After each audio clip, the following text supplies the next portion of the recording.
რაგენის დედამ ჩვენი დროც მოვა.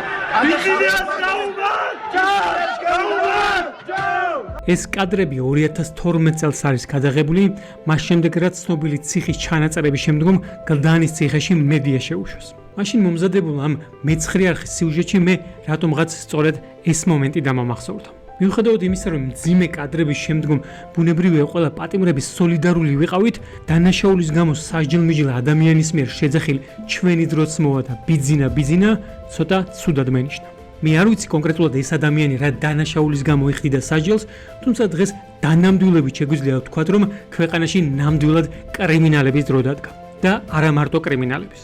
ასევე გამყიდველების, რუსეთუმეების, უღირსებისა და გაუნათლებლების დროც. საჯარო სამსახურებში ყოველდღიურად ათავისუფლებენ იმ ადამიანებს, რომლებსაც ეყოთ გამბედაობა უბრალოდ გამოეხატათ საკუთარი განსხვავებული პოზიცია.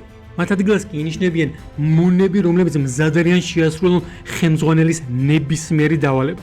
სრულიად გაუფასურებულია პროფესიონალიზმი და დაწინაურების ერთადერთი კრიტერიუმი გახდა სისტემის მიმართ უსიტყვო ერთგულება. დღეს ქვეყანაში პატრიოტებს, ახალგაზრდებს, ქვეყნის ახალ თავისუფალ თაობას იჭერენ, აჯარიმებენ, ქვეყნიდან გაქცევას აიძულებენ და ისინი, ვინც ამ ყველაფერს აკეთებენ, მათ პრემიებს ურიგებენ. დღეს ქვეყანაში კრიმინალები თავს ისე გრძნობენ, როგორც თევზი წყალში. მათ შორის ყველაზე გავლენიანები თბილისში დაცვითა და კორტეჟით მოძრაობენ. ეგრეთ წოდებული კრიმინალური ავტორიტეტები ჩვეულებრივ საარჩევნო პარტიულ კოორდინატორებად გადააქციას, რომლებიც არჩევნების წინ დაშინების თუ მთავრობასთან რაღაც საქმეების ჩაწყობების შეპირებით ჩვეულებრივად ხმებს აგროვებენ. ამის პარალელურად დაუჯერებლად აგრძელებენ სხვადასხვა ძირითად მცირე მეწარმეების რეკეტს ძირითადად რეგიონებში. ხო, სამწუხაროდ ისტორიის განმავლობაში ასე ხდება ხოლმე. როდესაც წყალი იმღრევა, ფსკერზე დაგროვილი ტალახი და ნაგავი ზოგჯერ ზედაპირზე ამოტივტივდება.